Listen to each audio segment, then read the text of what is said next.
नमस्कार, स्वागत आप सभी का। आपके साथ मैं हूं पुनीत मिश्रा। छत्तीसगढ़ में चुनावी माहौल है और इसीलिए हर मुद्दे पर श्रेय लेने की होड़ मची हुई है। और मामला जब जनजातियों से जुड़ा हो तो फिर भला कौन पीछे रहेगा। छत्तीसगढ़ की 12 जातियों को अनुसूचित जनजाति में शामिल करने पर मुहर क्या लगी, सियासी गलियारों में चर्चा गूंजने लगी कि कौन जनजातियों का सबसे बड़ा हितैषी है। प्रधानमंत्री का आभार जताने बीजेपी नेता राज्यपाल के पास पहुंच गए, जबकि कांग्रेसी सीएम बघेल की तारीफ में कसीदे पढ़ने लग गए। प्रधानमंत्री नरेंद्र मोदी की अध्यक्षता में केंद्रीय मंत्रिमंडल ने छत्तीसगढ़ के 12 जाति समुदायों को अनुसूचित जनजाति में शामिल करने की मंजूरी दे दी। मुख्यमंत्री बघेल ने 11 फरवरी 2021 को प्रधानमंत्री मोदी को चिट्ठी लिखकर छत्तीसगढ़ की 12 जातियों को अनुसूचित जनजाति में शामिल करने का अनुरोध किया था। इसका नतीजा अब सामने आ चुका है। सीएम बघेल ने पार्टी नेताओं और अफसरों को इसका श्रेय दिया है, लेकिन कांग्रेस नेता इसका श्रेय सीएम को ही दे रहे हैं। अनुसूचित जनजाति के मात्रात्मक त्रुटि के कारण से 12 से अधिक जातियों की जो मात्रात्मक त्रुटि के कारण से जाति नहीं बन पा रहा था।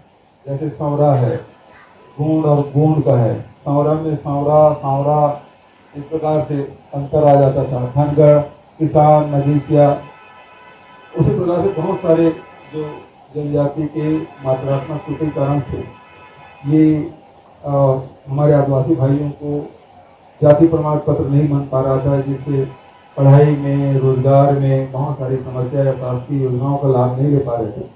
अब वो दूर हुआ। लगातार भारत सरकार से हमने पत्राचार भी किया, नीति आयोग की बैठकों में इस बात का उठाया, मध्य क्षेत्र परिषद की बैठक में भी इस मामले को उठाया था।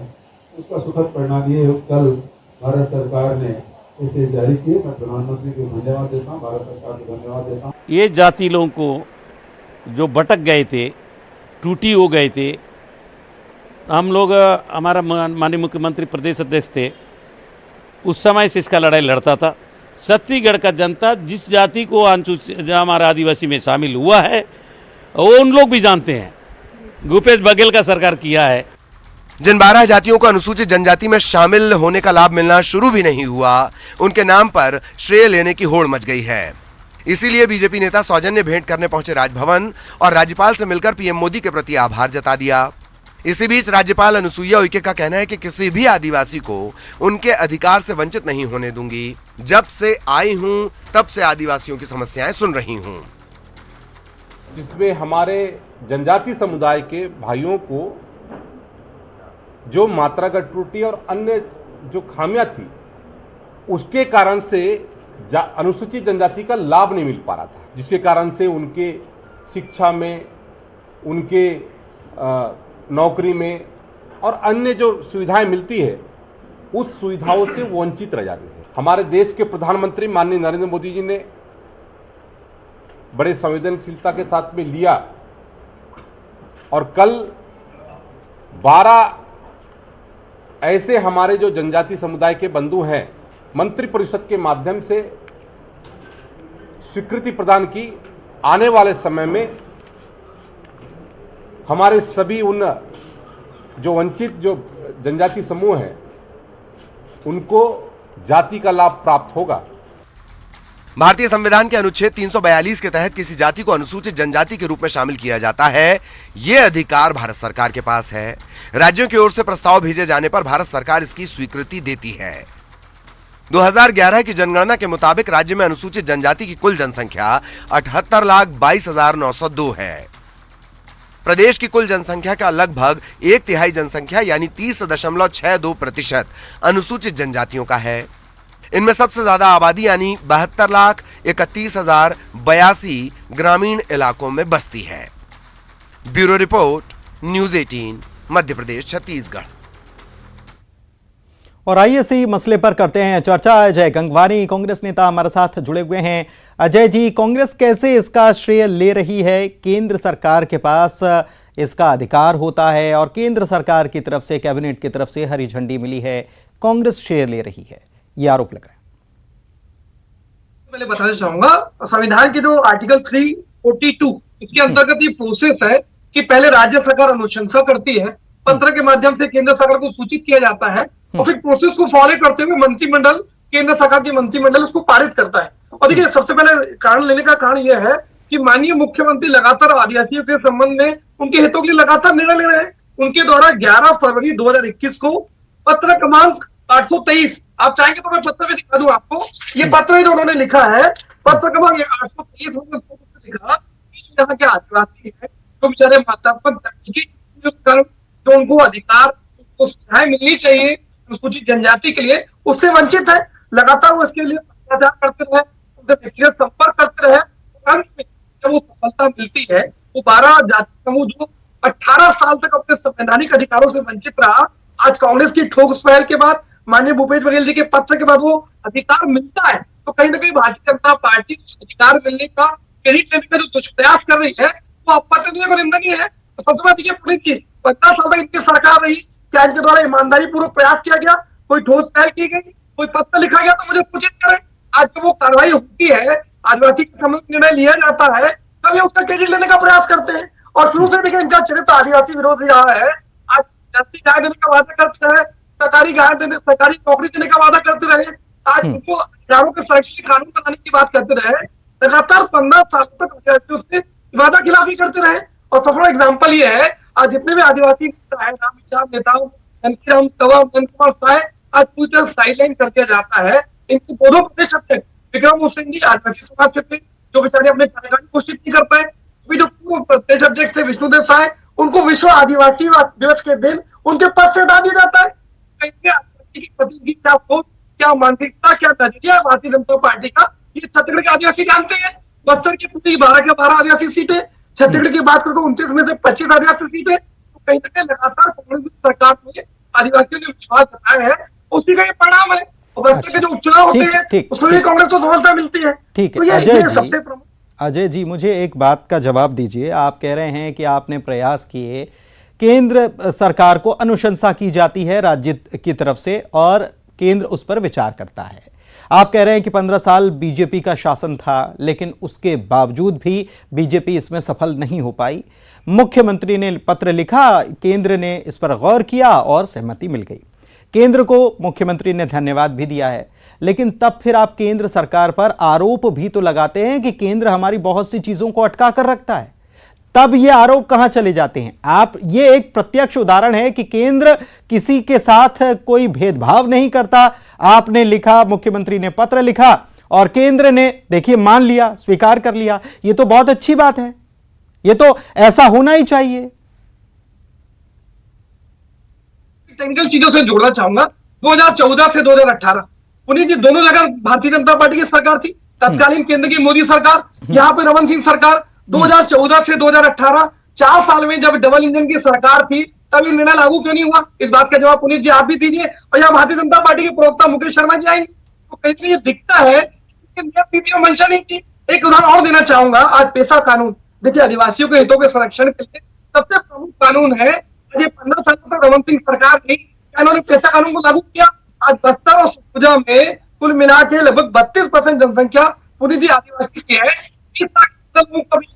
जाति में शामिल किया, फायदा पहुंचता है कि उन्होंने पेशा कानून को लागू किया। कहीं ना कहीं हमने सरकार बनते ही लगातार आदिवासियों के निर्णय लिया है। आज कहीं ना कहीं पेशा कानून आप मुझसे जिस सवाल का अजय जी जवाब मांग रहे हैं, पहली बात तो सवाल करने का अधिकार मुझे दे दीजिए। जवाब के लिए आप लोगों को हम बुलाते हैं, एक बात। दूसरी बात, जवाब तो आप देंगे ना कि डबल इंजन की सरकार जो काम नहीं कर पाई। आप लोग ही आरोप लगाते हैं कि भाई केंद्र की सरकार जो है, हम कुछ भी चीज मांगते हैं, हमारा पैसे ही अटका के रखा है। ये भी आरोप आप ही लोग लगाते हैं केंद्र पर। मुकेश जी मेरे साथ नहीं है, ये आपको बता दूं। मुकेश जी बहुत जल्दी जुड़ने वाले हैं, मुकेश जी से सवाल करेंगे, लेकिन मेरे सवालों का कुछ जवाब दीजिए। आप केंद्र पर हमेशा उंगली उठाते हैं, अभी बिजली के दाम को लेकर भी केंद्र पर आप उंगली उठा रहे हैं।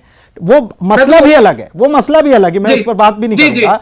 लेकिन मेरा सवाल यह है कि केंद्र पर हमेशा उंगली उठाने वाली कांग्रेस की सरकार जो है, अगर इस मामले में केंद्र ने फैसला लिया है तो इसे साझा फैसला बताकर क्यों नहीं पेश कर रही है?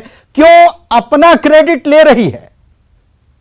पुनीत जी बहुत अच्छा प्रश्न है आपका। देखिए आप खुद इस बात को स्वीकार कर रहे हैं कि जब डबल इंजन सरकार थी तब निर्णय लागू नहीं हो पाया। इस बात को तो मानते हैं ना, आप इस बात को स्वीकार करते हैं ना कि 2014 से 2018 तक जब डबल इंजन की सरकार थी तब निर्णय लागू क्यों नहीं हो पाया? आप इस बात को स्वीकार करेंगे ना कि कहीं ना कहीं भारतीय जनता पार्टी की जो छत्तीसगढ़ की तत्कालीन सरकार थी, उसकी नियत और नीति मंशा नहीं थी, उनके द्वारा ठोस पहल नहीं की गई।